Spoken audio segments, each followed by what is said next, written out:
Hello everyone, welcome back to our channel. Today we will learn about something very interesting, words with no preposition. आज हम कुछ ऐसे word, कुछ ऐसे शब्द देखेंगे जिनके साथ कोई preposition नहीं आती. इन वर्ड्स के साथ हम कोई preposition नहीं लगाते, मतलब इनके बाद कोई preposition नहीं आती. So let's start. First is tell. Tell मतलब किसी को कुछ बताना, किसी से कुछ कहना. टेल का मतलब होता है से टू. टेल का मतलब है से टू. अब दो सेंटेंसेस देखते हैं, फिर हम देखेंगे इनमें से कौन सा ठीक है. Please tell to your friend about the holiday. Please अपने फ्रेंड को हॉलीडे के बारे में बता देना. Please tell your friend about the holiday. Please अपने फ्रेंड को हॉलीडे के बारे में बता देना. टेल का मतलब है से टू. टेल में ऑलरेडी टू इंक्लूडेड है. टेल का मतलब ही है से टू, किसी से कुछ कहना. से टू, तो टेल में टू ऑलरेडी इंक्लूडेड है, तो टेल के बाद हमें दोबारा टू लगाने की ज़रूरत नहीं है, क्योंकि अगर हम दोबारा लगाएंगे please tell to your friend, तो इसका मतलब हो गया प्लीज़ से टू टू. दो बार टू आ जाएगा, which is more than needed. तो इसलिए टेल के बाद हम टू नहीं लगाते. टेल के बाद कोई प्रपोजिशन नहीं आएगी. टेल का मतलब ही होता है से टू. इसका राइट आंसर हो जाएगा please tell your friend about the holiday. Please अपने दोस्त को छुट्टी हॉलीडे के बारे में बता देना. तो यहाँ पे टेल के बाद टू नहीं आएगा. ठीक है, जैसे एग्जाम्पल देती हूँ. Don't tell this to anybody. ये किसी से मत कहना. Don't tell this to anybody. अब हम ये नहीं कहेंगे don't tell to this to anybody, से नहीं कहेंगे. टेल के बाद टू नहीं आएगा. ठीक है,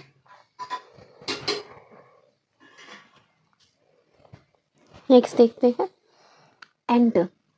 एंटर का मतलब होता है कम इनटू, अंदर आना. जब आप कहीं अंदर जाते हो, अंदर किसी रूम में, किसी हॉल में, तो उसके लिए हम एंटर का यूज़ करते हैं, मतलब प्रवेश करना. एंटर, कम इनटू, अंदर आना. जैसे एग्जाम्पल देखते हैं. She entered into the room. She entered the room. इनमें से कौन सा सही है? तो एंटर का मतलब होता है कम इनटू. अब इसमें इनटू ऑलरेडी इंक्लूडेड है, तो इसलिए हम एंटर के बाद इनटू नहीं लगाते, क्योंकि एंटर का मतलब ही होता है अंदर आना, भीतर प्रवेश करना. So she entered into the room. Room के अंदर आई, तो एंटर मतलब ही कम इनटू है, तो दोबारा इनटू हम नहीं लगाएंगे. इसका राइट आंसर हो जाएगा शी एंटर्ड द रूम. वो रूम के अंदर आई.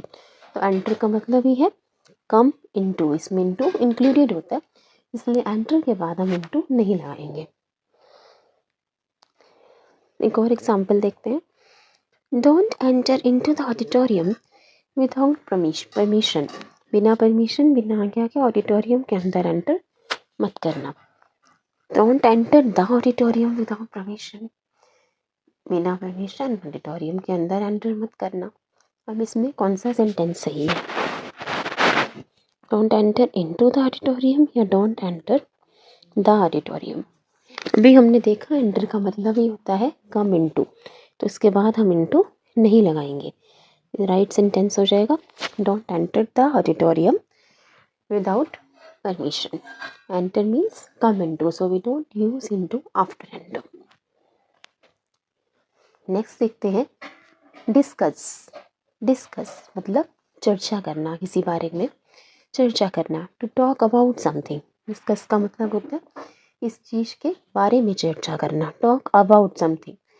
डिस्कस के बाद हम अबाउट नहीं लगाते. डिस्कस का मतलब ही है टॉक अबाउट, किसी चीज़ के बारे में जब आप चर्चा कर रहे हो, डिस्कशन कर रहे हो, तो डिस्कस के बाद अबाउट का यूज़ नहीं करते. एग्जाम्पल देखते हैं. They discussed about the project details. उन्होंने प्रोजेक्ट डिटेल्स के बारे में बातचीत की, चर्चा की. अब डिस्कस का मतलब ही है किसी चीज़ के बारे में चर्चा करना. टॉक अबाउट समथिंग, इसलिए डिस्कस के बाद अबाउट नहीं आएगा. अबाउट उसमें इंक्लूडेड है, उसका मतलब ये है टॉक अबाउट समथिंग.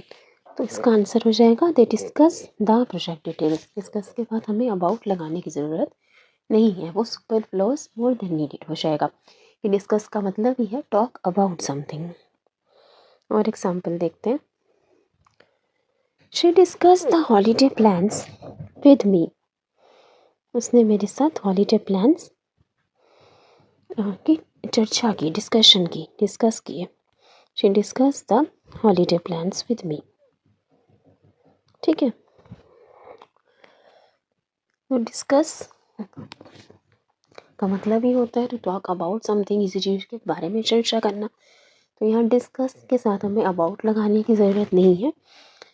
इसका आंसर हो जाएगा the discuss the holiday plans with me, कि उन्होंने हॉलीडे प्लान के बारे में मेरे साथ चर्चा की, डिस्कशन की, डिस्कस किया।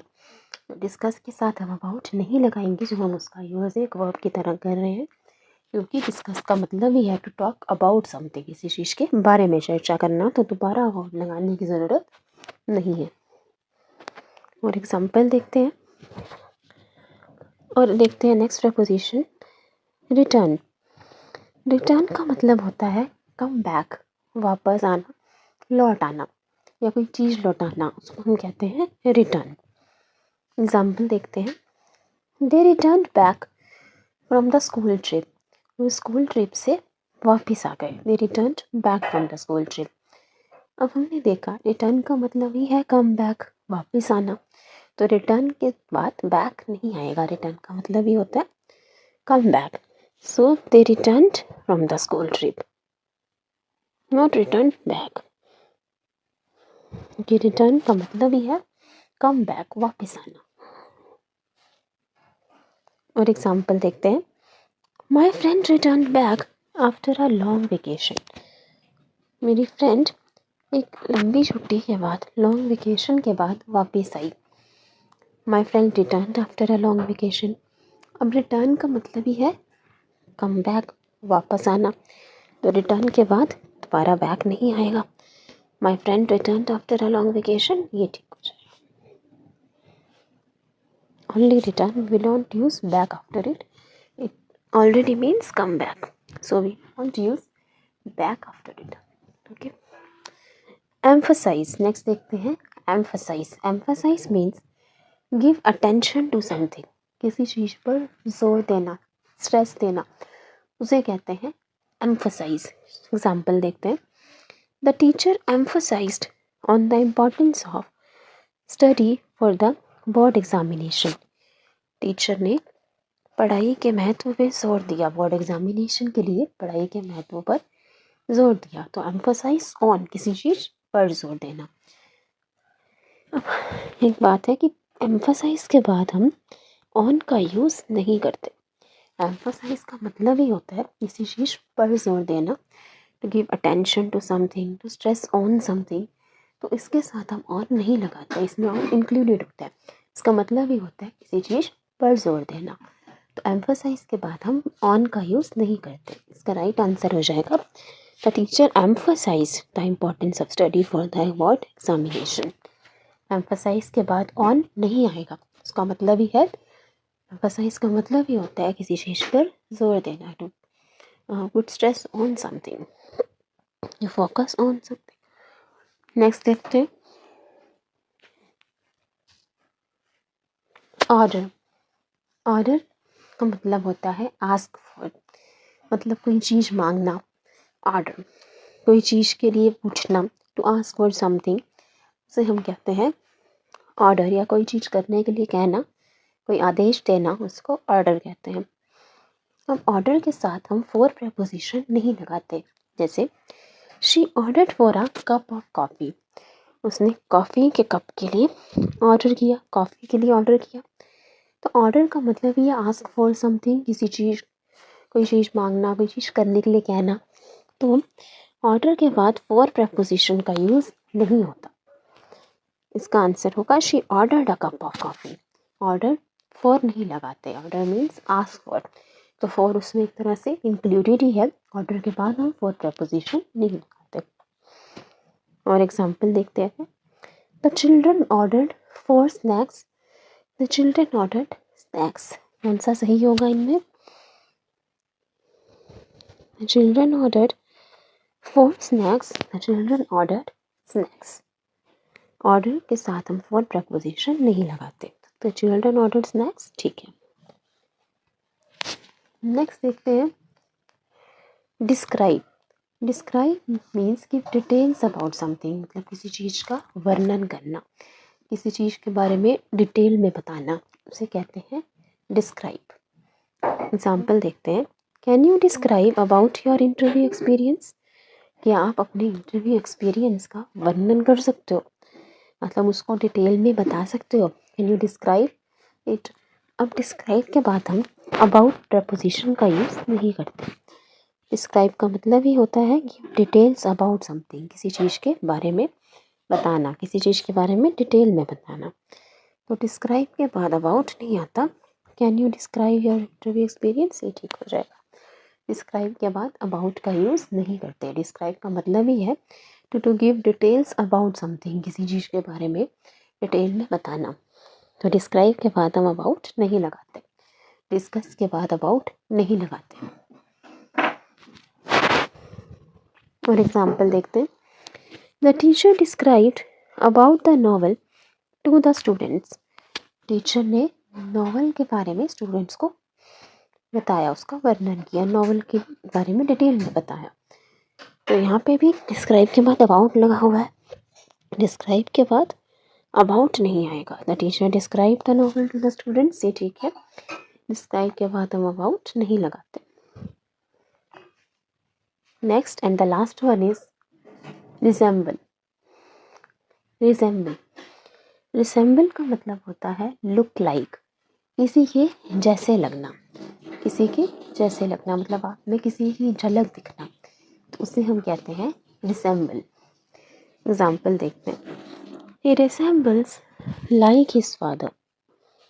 वो अपने फादर की तरह दिखता है। He resemble like his father. He resembles with his father, मतलब उसका जो चेहरा है वो अपने फादर से मिलता है, उनकी झलक दिखती है उसमें। या फिर ही रिसेंबल्स हिज फादर, वो अपने फादर, अपने पिताजी की तरह दिखता है। तो कौन सा सेंटेंस ठीक होगा, रिसेंबल लाइक, रिसेंबल विद, या फिर resemble with no preposition. Resemble का वर्ब फॉर्म में कोई प्रपोजिशन नहीं यूज़ करते हम रिसेंबल के साथ। रिसेंबल का मतलब ही होता है लुक लाइक, किसी के जैसे दिखना। तो रिसेंबल के बाद लाइक या विद नहीं आएगा। रिसेंबल के बाद हम कोई प्रपोजिशन यूज़ नहीं करते। यहाँ पर ये सेंटेंस ठीक होगा, ही रिसेंबल्स हिज फादर। रिसेंबल के बाद कोई प्रपोजिशन का यूज़ नहीं करेंगे। So thank you everyone. I hope you like it and understood. If you have any queries, please feel free to ask. Thank you. Please like, share and subscribe. Thank you everyone.